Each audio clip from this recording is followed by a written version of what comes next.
কোন ধরনের আলেম ওলামা পিশাবকে অনুসরণ করার জন্য কোরআন হাদিসে আদেশ এসেছে?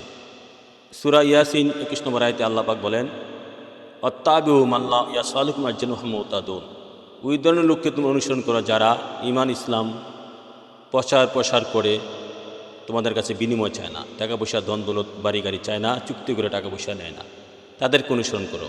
অত্তাবিউ, তাদেরকে অনুসরণ করো। মাল্লাম ইয়াসালুকুম আজরা ওয়াহুম মুহতাদুন, তারা হেদায়েত প্রাপ্ত এবং হেদায়েত দিতে পারে। যারা ঈমান ইসলাম প্রসার করে চুক্তি করে টাকা নেয় না, চেয়ে টাকা নেয় না, তাদেরকে তোমরা অনুসরণ করো, কেননা তারা নিজেরা হেদায়েত প্রাপ্ত এবং তারা হেদায়েত দিতে পারে। আল্লাহু আকবার, রাসূলুল্লাহ। ওই ধরনের লোকদেরকে অনুসরণ করতে হবে যারা ওয়াজ নসিহত করে, ইমামতি করে, টাকা পয়সা কোরআন তেলাওয়াত কোরআন শিক্ষা দিয়া যারা চেয়ে টাকা পয়সা নেয় না, হ্যাঁ, এবং চুক্তি করে টাকা পয়সা নেয় না, তাদেরকে অনুসরণ করার জন্য কোরআনে পাকে আল্লাহ পাক আদেশ দিয়েছেন।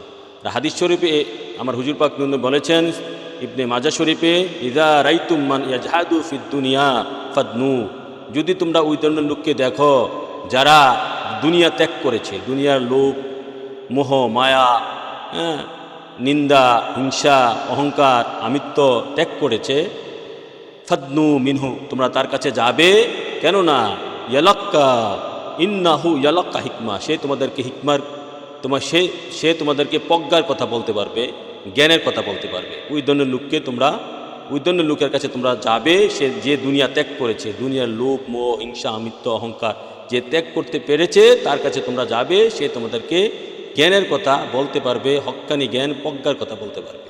তাহলে কোরআন হাদিসে আল্লাহ পাক বলেছেন, যারা দুনিয়া ত্যাগ করেছে, যারা ঈমান ইসলাম প্রসার করে টাকা পয়সা চায় না, চুক্তি করে টাকা পয়সা নেয় না, তাদের কাছে তোমরা যাবে, তারাই ঈমান ইসলাম, তারাই তোমাদেরকে সত্য পথ দেখাতে পারবে, হেদায়েতের রাস্তা দেখাতে পারবে, হেদায়েত দিতে পারবে। আল্লাহ রাসূলের ইচ্ছা আমরা যেন ওই ধরনের লোককে অনুসরণ করি, ওই ধরনের লোকের ওয়াজ নসিহত শুনি। আল্লাহ রাসূল আমাদেরকে বোঝার মতো তৌফিক দান করুক, আমিন।